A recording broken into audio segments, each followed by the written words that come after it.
Start करता हूँ cell. Cell में अभी हम लोग को पढ़ना है यूकैरियोटिक सेल। यूकैरियोटिक सेल, और यूकैरियोटिक सेल में भी अगर हम अच्छे से कायदे से बोले तो we were discussing about eukaryotic plasma membrane.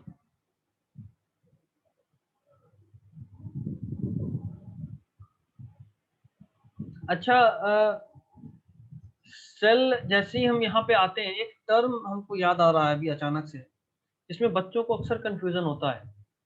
First is cytoplasm and protoplasm में डिफरेंस कोई बता सकता है? What is difference between cytoplasm and protoplasm?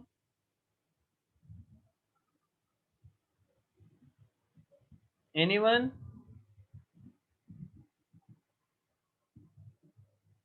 No? Okay. The matter, hello बोलो। हाँ बोलो बोलो। सर, साइटोप्लाज्म जो सेल के अंदर होता है, प्रोटोप्लाज्म न्यूक्लियस और सेल ऑर्गेनेली और सबको लेके होता है। Almost correct but miss with very little gap. Okay. Sir मतलब cytoplasm is the fluid matrix inside the cell and protoplasma is the plasm matter and inside the the plasma membrane. आगे protoplasm बताओ। protoplasm is the fluid matrix inside the no, plasma membrane nucleus. Cytoplasm के अंदर तो सब आ गया, nucleus आ गया, cell organelle आ गया, सब आ गया, प्लस प्लाज्मा मेम्ब्रेन। अगर आप एक सेल के ऑलमोस्ट सारे लिविंग मैटर का बात करते हो, अगर आप ध्यान से देखो तो ये हुआ आपका, मान लो कि साइटोप्लाज्म, उसके ठीक ऊपर होगा तुम्हारा प्लाज्मा मेम्ब्रेन, है ना, ठीक ऊपर होगा प्लाज्मा मेम्ब्रेन, बीच में होगा nucleus. But if you are talking about this cytoplasm, तो cytoplasm consist of all of the nucleus as well as the fluid matrix as well as the cell organelles. So cytoplasm consists of all these along with this plasma membrane. Means you can define it as total living matter of a cell. Cell के अंदर का जो भी living matter है as a whole it is known as protoplasm. Okay, तो इसको याद रखिएगा। ये वाला चीज मैंने नीट में क्वेश्चन के फॉर्म में भी देखा है। प्रोटोप्लाज्म इज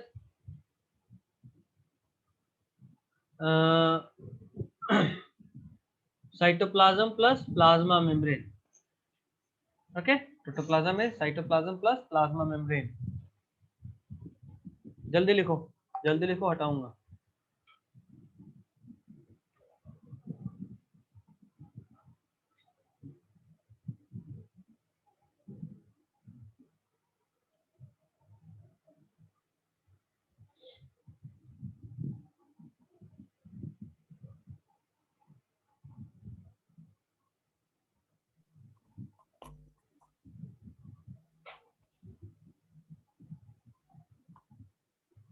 लिख लिए? चलो इसको हटा रहा हूँ। Coming back to this eukaryotic plasma membrane, last class में हमने इसे अच्छे से सर देखा। क्या क्या पढ़ा दिए, छोटा सा क्या? ब्रीफ नोट बता दीजिए ना। वापस क्या बोलो। क्या पढ़ा दिए, थोड़ा सा अभी कुछ नहीं पढ़ा, अभी क्या क्या सिर्फ पढ़ा दिए। अभी सिर्फ ये बताएं कि protoplasm is equal to cytoplasm plus plasma membrane, सिर्फ इतना ही बताएं। आगे देखो यूकैरियोटिक प्लाज्मा मेम्ब्रेन में क्या क्या आता है। पहला पॉइंट लिखिएगा,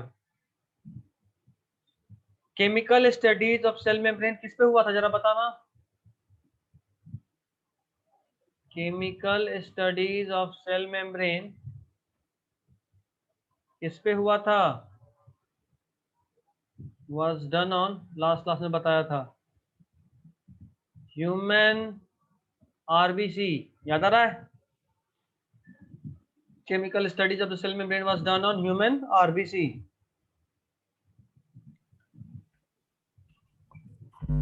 ठीक है, next point,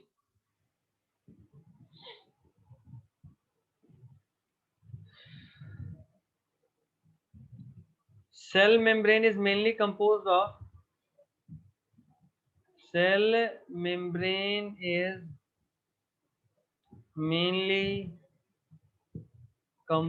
of protein and lipids.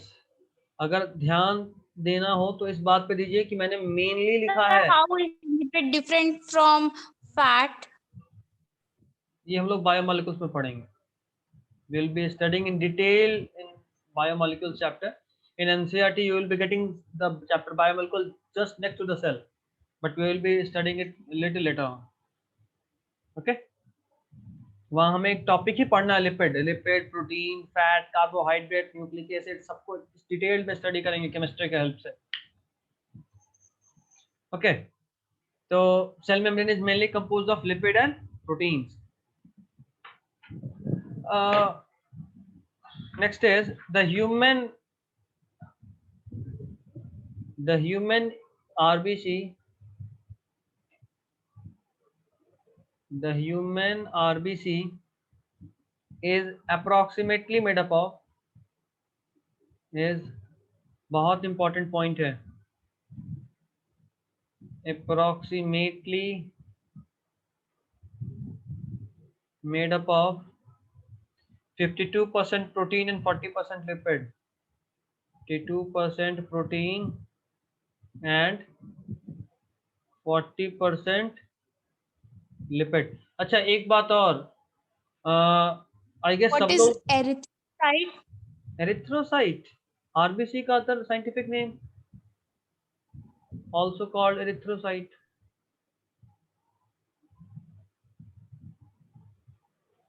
Okay, अच्छा एक चीज और, आप लोग सब लोग न्यूज तो देख ही रहे होंगे, देखते नहीं देखते, खासकर कोविड का स्टेटस ये सब नहीं देखते। नहीं देखते, देखते हो? अगर देखते हो तो नोटिस कर रहे होगे बहुत तेजी से ग्राफ गिर रहा है, ब्लैक फंगस है ना? हाँ बहुत सर, हाँ। तेजी, बहुत तेजी से। तो Cases मोस्ट कम है। प्रोबेबली कि इस लॉकडाउन के बाद से आपका ऑफलाइन क्लास शायद शुरू होने का हालात हो जाए, क्योंकि जब तक 500-600 से कम केस नहीं होगा पटना में, तब तक स्टार्ट तो नहीं करेंगे। लेकिन हाँ, जिस तेजी में घट रहा है, लग रहा है कि हो जाएगा।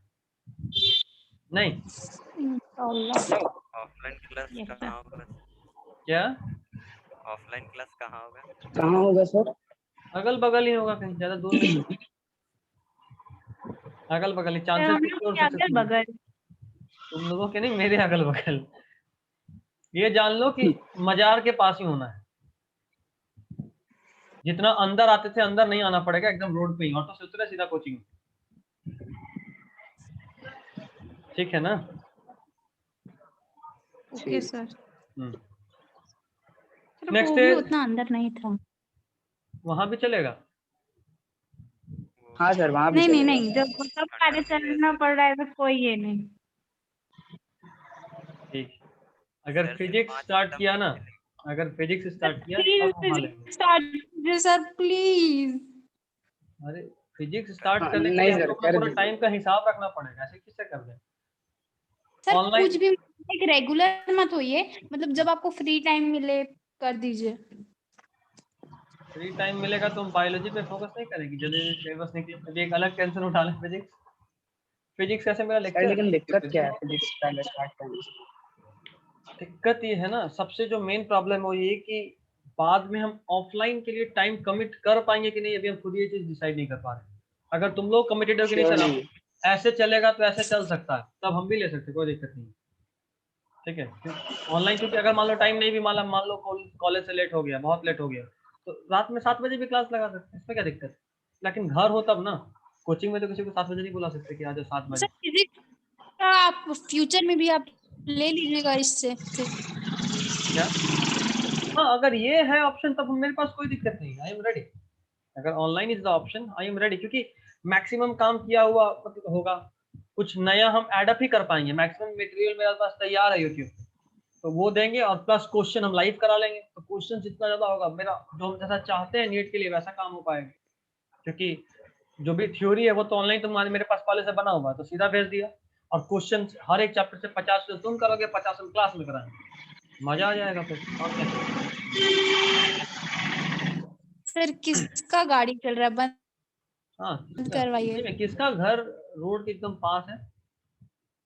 सबका सन्नाटा हो गया। फरहान, मेरा सर। जी सर। क्या बात, ठीक, एकदम रोड के पास रहता है। कहाँ घर है वैसे तुम्हारा? नया टोला। नया टोला एकदम हाईवे पे? नहीं सर, इधर मतलब गली के अंदर। गली के अंदर इतना गाड़ी कैसे चल रहा है अभी अभी? हाँ, क्योंकि मतलब वैसा गली है जिसमें आराम से गाड़ी चल सकता है। अलग ही इधर लॉजिक है किसी को तुम्हारा। डर लगता है कोरोना से सर, सब बिना मास्क के घूमते हाँ। इधर। नहीं, ये तो गलत है, बहुत गलत है। सर हैं बहुत सारे लोग ऐसे गलत जिनका सर, इधर यहाँ कोई अभी दूर। थोड़ा देर पहले पुलिस का गाड़ी आया था, सारा हम्म। दुकान बंद हो गया, फिर अब सारा दुकान खुल गया। तो हमारे आरबीसी में 52% प्रोटीन 40% लिपिड है। आरबीसी का ही एक और नाम इरिथ्रोसाइट्स है। आगे देखो, नेक्स्ट इज लिपिड का अगर हम बात करें, we are talking about lipid, तो लिपिड भी प्लाज्मा मेम्ब्रेन में खूब सारा होता है, ऑलमोस्ट 40%, और it is responsible for flip flop movement. Last class में मैंने समझाया था, याद आ रहा है? फ्लिप फ्लॉप मूवमेंट क्या हाँ, होता है? क्या होता है लास्ट क्लास में मैंने समझाया था, देख थी नहीं थी तुम? वाला सर, नहीं वेव थी ना? मूव। हाँ बिल्कुल बिल्कुल साजन, बिल्कुल वेव की तरह मूव करना, इधर से उधर इधर से उधर। तो फ्लिप फ्लॉप मूवमेंट लिपिड की वजह से होता है। और एक और पॉइंट इसमें, कार्बोहाइड्रेट्स भी होता है। कार्बोहाइड्रेट्स के अलावा ना कुछ कोलेस्ट्रॉल भी होता है, याद रखिएगा, कुछ कोलेस्ट्रॉल भी होता है। कार्बोहाइड्रेट मीन्स शुगर, लिख लीजिए। The carbohydrates of plasma membrane, या ऐसे लिखो सीधा, the carbohydrates are also present. The carbohydrates are, sir carbohydrate ही टूट के शुगर में बनता है ना? एक काम करते हैं, सब लोग जरा अपना ऑडियो ऑन करो। Yes sir. सब लोग का ऑडियो ऑन हो गया? Yes sir. सब लोग? हाँ ठीक है, अभी सुनो, कल से, आज तो टीटीएस है, टीटीएस में तुम्हारा हम सेल पढ़ा रहे हैं। एमडब्ल्यूएफ में, चूंकि अभी आप लोग का और कोई क्लास नहीं चल रहा होगा, फिजिक्स चल नहीं रहा, केमिस्ट्री चल नहीं रहा है, किसी का चल रहा है? कोई भी जो कहीं और ज्वाइन किए हुए हो, फिजिक्स केमिस्ट्री नहीं? तो देखो, एक तो हम कुछ टेलीग्राम पे लेक्चर भेजे भी थे, है ना, बहुत लोग चैनल ज्वाइन किए, बहुत लोग नहीं किए। मेरे पास 4 सब्सक्राइबर दिखा रहा था, खैर कोई नहीं, वो तो बात का बात, वो आपके ऊपर है, आपको पढ़ना नहीं पढ़ना फिजिक्स केमिस्ट्री। बट खैर, हम ये कर रहे थे कि कल से हम आपको एक अलग से, मतलब एक साथ आपका 2 चैप्टर चलेगा बायोलॉजी में। सेल एक तरफ से चल रहा है, दूसरी तरफ से आपका बायोमोलिक्यूल चलेगा, दूसरी तरफ से आपका बायोमोलिक्यूल चलेगा। उसका डेली यूट्यूब का लिंक हम आपको भेज देंगे ग्रुप में, डेली यूट्यूब का लिंक ग्रुप में भेज देंगे आपको। उसका भी नोट्स बनाना है, मतलब बायोलॉजी का आपके पास 2 कॉपी होगा, एक सेल जो एक तरफ से चलेगा, मतलब लिविंग वर्ल्ड पढ़ लिए, सेल पढ़ रहे हैं, एसी में चलेगा, कंटिन्यूड रहेगा। मंडे अल्टरनेट में डेली एक एक लेक्चर हम आपको भेजेंगे, वो चलेगा अभी बायोमोलिक्यूल्स का, ठीक है? क्योंकि ऐसे भी हमारा सिलेबस बहुत स्लो है, अभी तक हम लोग दूसरा चैप्टर ही पढ़ रहे हैं, ऑलमोस्ट 1 महीना होने को है, तो हमको स्पीड अप तो करना ही था, रमजान के वजह से स्लो थे, स्पीड अप हम ऐसे ही कर रहे हैं, ठीक है? लगातार हम प्रेशर देने के बजाय आपको ऐसे करेंगे। अच्छा, वहां पे क्लास देखने के बाद आपको जो भी डाउट होगा उसके लिए अगले दिन हम बात करेंगे। जैसे मान लो आज हम सेल पढ़ाए, वैसे थर्सडे को फिर पढ़ाएंगे, कल भी परसों पहले आप बायोमोलिक्यूल्स का डाउट हमसे डिस्कस कर लेंगे, उसके बाद फिर हम लोग सेल आगे कंटिन्यू करेंगे, ठीक है? सर तो सर कुछ वो चैप्टर तो सर जो आप नहीं पढ़ा रहे सर सामने से लाइव में, उसमें दिक्कत हो जाएगा सर। देखो, दिक्कत होने के लिए ही हम डाउट क्लास लगा रहे हैं, मतलब पहले आधा घंटा हम उसको डिस्कस करेंगे जो भी आप पढ़े हो, ठीक है? देखते हैं, ज्यादा दिक्कत होगा तो लाइव भी करेंगे, क्या दिक्कत, लाइव भी करेंगे, क्या दिक्कत, उसका नहीं सोचना, वो हम लोग देख लेंगे। अगर हो पाया तो ठीक है, नहीं हो पाया तो भी ठीक, वापस पढ़ेंगे। ऐसे भी टाइम का कमी थोड़ा ना है हमारे पास, हम लोग कभी बहुत, बाकियों से तो बहुत आगे, बाकी लोग कभी शुरू भी नहीं हुआ, हम लोग दूसरा चैप्टर के मिड में हैं, तो हम लोग आगे हैं, है ना? तो इतना नहीं सोचना। लेकिन हम चाहते हैं, जैसे आप लोग को याद होगा, अगर उस सेमिनार में तो उसमें एक बात हम लोग के आया था ये भी कि हम लोगों का सिलेबस सितंबर अक्टूबर तक खत्म हो जाना चाहिए, उसके बाद 2 महीना रिवीजन का, फिर 12th स्टार्ट, और मई जून तक नेक्स्ट ईयर 12th भी खत्म हो जाना चाहिए, ताकि आपके पास फिर से 2-3 महीना टाइम हो 11th रिवाइज करने का, फिर आपको 12th का बोर्ड के लिए 2 महीना 12th पढ़ना होगा, 12th के जस्ट बाद फिर आपके पास, क्योंकि दोनों रिसेंटली पढ़ा हुआ है, तो आपके पास 2 महीना होगा, 2 महीना में पूरा 11th पूरा 12th रिवाइज करना है। समझ रहे हो बात? ये प्लानिंग होता है। तो अगर हम अपने सेट टारगेट सितंबर अक्टूबर से पीछे होंगे तो फिर हमारा पर्सनल लॉस होगा, सिलेबस पीछे नहीं होगा, लेकिन हमारा जो लॉन्ग टर्म टारगेट है नीट वो पीछे हो जाएगा, जो हम नहीं चाहते। ठीक है, इसलिए हम करें, अगर हो पाया तो ठीक है, नहीं हुआ तो हम लोग तो पढ़ेंगे ही, टाइम का कमी नहीं है हमारे पास। ठीक है सर, और अगस्त में जो आप ब्रेक लीजिएगा वो कैसे मैनेज होगा? वो हो जाएगा, उसका टेंशन नहीं लो। सर एम्फीपैथिक क्या होता है? पैटिक एम्फीफैटिक, एलिफैटिक सुनी होगी, एम्फीफैटिक क्या होता है? नहीं, amphipathic, AMPHIPATHIC, amphipathic molecule. Amphipathic molecule, हम तो मेटाबॉलिज्म में सुने हैं, एनाबॉलिक, एम्फीबोलिक, एम्फीपैथिक, वापस स्पेलिंग बोलो। AMPHIPATHIC।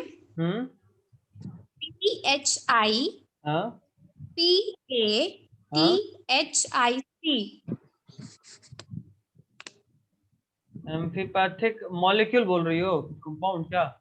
जी जी।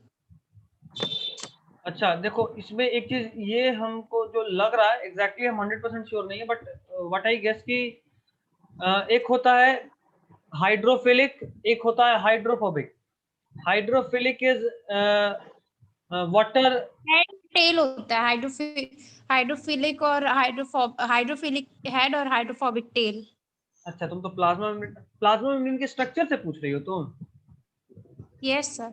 अच्छा तब तो 2 मिनट रुक जाओ, अभी सेशन एंड होने तक वहां पहुंच के तब समझा देंगे। अब समझ गए तुम क्या बोलना चाह रही थी, मेरा गेस एकदम सही। ठीक है। चलो, कार्बोहाइड्रेट भी प्रेजेंट होता है, उसके अलावा cholesterol is also present, cholesterol is also present. जल्दी लिखिए, कोलेस्ट्रॉल इज आल्सो प्रेजेंट। लिख लिए इतना सब लोग? Yes sir. देखो एक्चुअली में इसको एक्सप्लेन करने के लिए सेल मेम्ब्रेन को बहुत सारा स्ट्रक्चर दिया गया था, but the most famous was fluid Mosaic model. ठीक है, the most famous was fluid Mosaic model.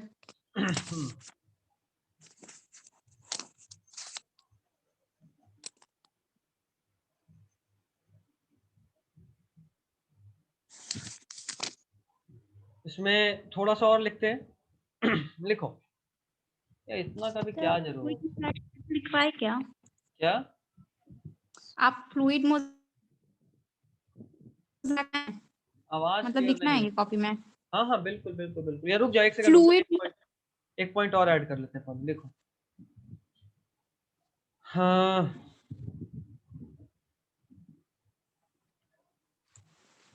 Pen.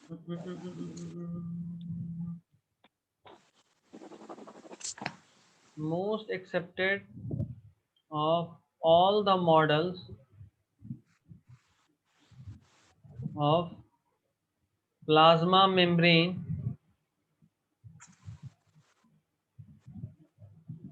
was fluid mosaic model। Mosaic. ठीक है, फ्लूइड मोजाइक मॉडल, SAIC होगा, fluid Mosaic sir model. MOSAIC। हाँ वहाँ सुधार दीजिए। ठीक है, फ्लूइड मोजाइक मॉडल। एक्चुअली में यहाँ पे 2-3 तरह का बात आया था। सबसे पहले तो फ्लूइड मोजाइक मॉडल दिए कौन थे ये भी बता लो। सिंगर और निकोलसन 1972 में। हेडिंग डालो फ्लूइड मोज़ेक मॉडल। तो दिए थे, ये बहुत इंपॉर्टेंट है, कब दिए थे ये भी इंपॉर्टेंट है। सिंगर एंड निकोलसन कब दिए थे? 1972। इंपॉर्टेंट है। अक्सर नीट क्या करता है कि ये वाला चीज को फिल द ब्लैंक्स करके पूछता है। Dash is the most accepted model of plasma membrane given by dash and dash in dash. इतना डैश कि तुम डैश डैश हो जाओगे, समझे? तो डैश मतलब fluid mosaic model is the most accepted model given by dash and dash Singer and Nicolson in dash 1972। समझे? तो बहुत डैश होता है इसमें, ये खूब पूछता है। Next, according to this model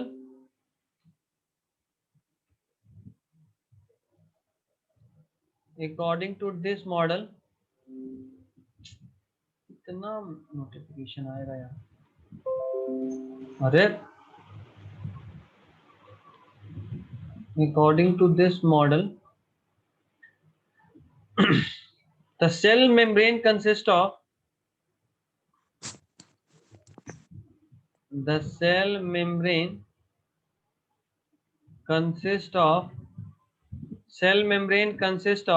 highly viscous fluid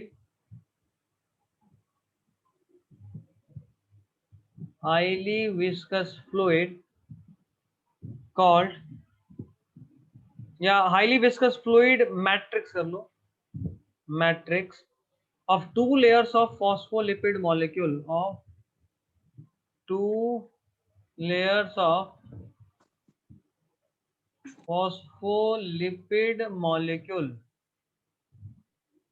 I guess ये बड़ा अच्छा समझ में आ रहा होगा। कितना लेयर? 2 बाइलेयर का फॉस्फोलिपिड का। फॉस्फोलिपिड मतलब इसमें क्या होगा? एक फॉस्फेट ग्रुप होगा और दूसरा लिपिड होगा। 2 लेयर को कई बार बाई लेयर भी लिखता है, matrix of by layer of phospholipid molecule ऐसे भी लिखता है, तो ध्यान रखिएगा इस बात का। Next, protein molecule occur in the membrane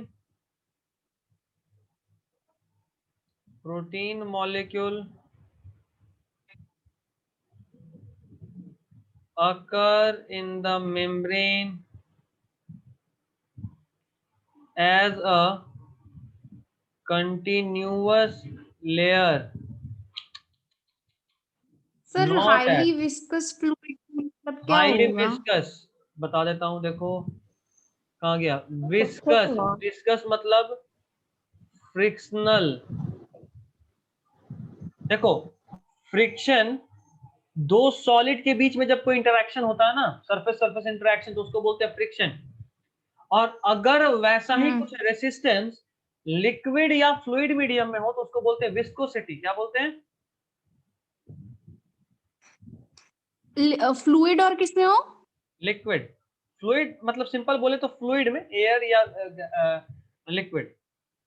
viscosity, ठीक है? Viscosity means it is analogous to friction. जो काम सॉलिड में फ्रिक्शन करता है वही काम किसी फ्लूइड में विस्कोसिटी करता है। मतलब ये कल्पना चावला का नाम तो सुने तुम लोग? Yes sir. कौन थी? Yes, astronaut. एस्ट्रोनॉट, ठीक है। उनका डेथ हुआ है कि जिंदा है? डेथ हुआ है। कैसे हुआ था? वो अपने स्पेस शटल से Crash कर अर्थ गया था। एटमॉस्फेयर एंटर कर रही थी, Rocket। स्पेस शटल क्रैश करता था। क्रैश कर गया था। क्रैश करने का मतलब समझते हो क्या होता है? नहीं, सर वो फ्रिक्शन से क्रैश इतना नहीं किया ज्यादा था, वो इतना बर्न हो गया मर गई थी। बिल्कुल। जब वो रॉकेट अर्थ के एटमॉस्फेयर में एंटर किया तो उसका स्पीड इतना ज्यादा था कि अर्थ के एटमॉस्फेयर के एयर मॉलिक्यूल्स के साथ फ्रिक्शन के वजह से वो रॉकेट्स में आग लग गया था और वो जल गई थी। तो मेरे कहने का मतलब कि अभी हमने एक टर्म यूज किया एयर के मॉलिक्यूल से फ्रिक्शन के वजह से, ये गलत है। एयर के मॉलिक्यूल्स में जो फ्रिक्शन लगता है उसी को बोलते हैं विस्कोसिटी। तो बोलेंगे वो विस्कोसिटी की वजह से जल गया था रॉकेट, समझे? ऐसा ही विस्कोसिटी पानी में भी होता है। पानी भी तो एक दूसरे को फोर्स लगाता होगा, फ्रिक्शन प्रोवाइड करता होगा। समझे बात नहीं Yes, समझे? sir. सर लिक्विड का लिक्विड से फ्रिक्शन सर। बिल्कुल होता है, तेल पानी पे होता है। आप एक दूसरे के ऊपर लेयर बना दिया, बाइक दूसरे पे फूंक मारो, आगे बढ़ेगा, हिलेगा डोलेगा तो फ्रिक्शन होगा, दैट्स इट। तो protein molecules occur in the membrane not as a continuous layer. याद रखिएगा, प्रोटीन भी होता है मेम्ब्रेन में, लेकिन वो कंटिन्यूअस लेयर के फॉर्म में नहीं होता है। लिख लिए? ठीक है, चलो अब एक बार रिवाइंड कर लेते हैं, फिर इसको आगे कंटिन्यू करते हैं।